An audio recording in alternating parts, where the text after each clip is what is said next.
बगुला भगत और केकड़ा। एक वन प्रदेश में एक बहुत बड़ा तालाब था।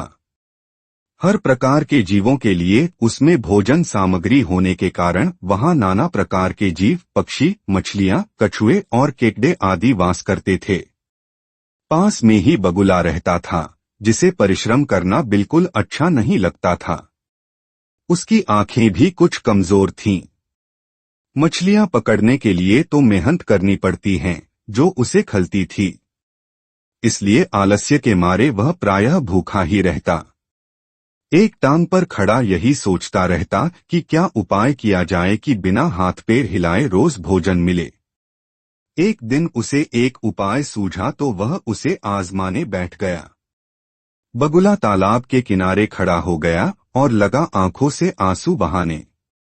एक केकड़े ने उसे आंसू बहाते देखा तो वह उसके निकट आया और पूछने लगा, मामा क्या बात है, भोजन के लिए मछलियों का शिकार करने की बजाय खड़े आंसू बहा रहे हो। बगुले ने जोर की हिचकी ली और भर्राए गले से बोला, बेटे बहुत कर लिया मछलियों का शिकार, अब मैं यह पाप कार्य और नहीं करूंगा।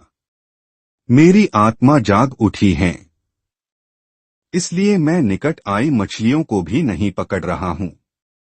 तुम तो देख ही रहे हो, केकड़ा बोला, मामा शिकार नहीं करोगे, कुछ खाओगे नहीं तो मर नहीं जाओगे। बगुले ने एक और हिचकी ली, ऐसे जीवन का नष्ट होना ही अच्छा है बेटे, वैसे भी हम सबको जल्दी मरना ही है।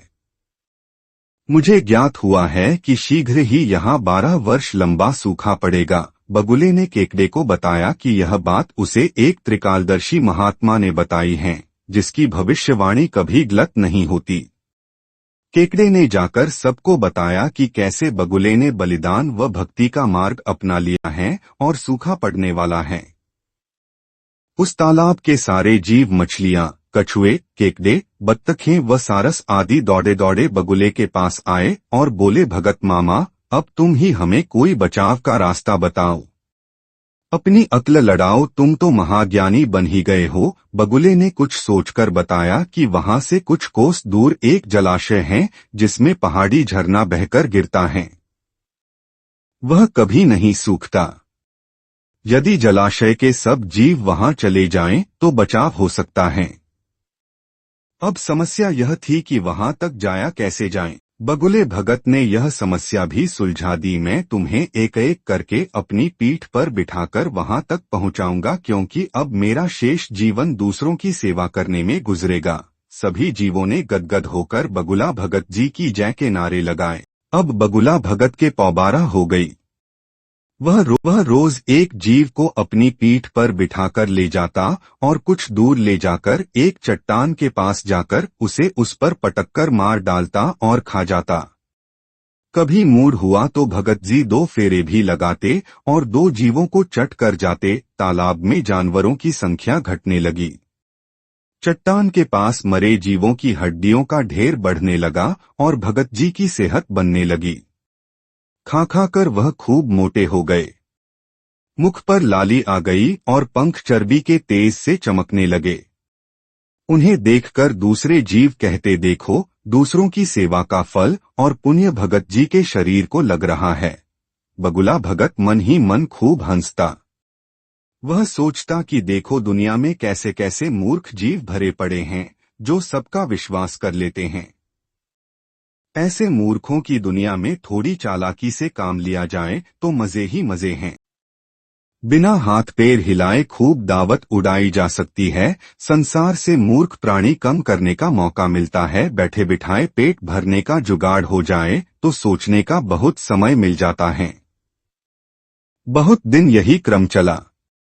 एक दिन केकड़े ने बगुले से कहा, मामा तुमने इतने सारे जानवर यहाँ से वहाँ पहुँचा दिए, लेकिन मेरी बारी अभी तक नहीं आई। भगत जी बोले, बेटा आज तेरा ही नंबर लगाते हैं, आजा मेरी पीठ पर बैठ जा। केकड़ा खुश होकर बगुले की पीठ पर बैठ गया। जब वह चट्टान के निकट पहुंचा तो वहां हड्डियों का पहाड़ देखकर केकड़े का माथा ठनका। वह हकलाया, यह हड्डियों का ढेर कैसा है? वह जलाशय कितनी दूर है? मामा बगुला भगत ठां ठां करके खूब हंसा और बोला, मूर्ख वहां कोई जलाशय नहीं है। मैं एक एक को पीठ पर बिठाकर यहाँ लाकर खाता रहता हूँ। आज तू मरेगा। केकड़ा सारी बात समझ गया। वह सिहर उठा परंतु उसने हिम्मत न हारी और तुरंत अपने जंबूर जैसे पंजों को आगे बढ़ाकर उनसे दुष्ट बगुले की गर्दन दबा दी और तब तक दबाए रखी जब तक उसके प्राण पखेरु न उड़ गए। फिर केकड़ा बगुले भगत का कटा सिर लेकर तालाब पर लौटा और सारे जीवों को सच्चाई बता दी कि कैसे दुष्ट बगुला भगत उन्हें धोखा देता रहा।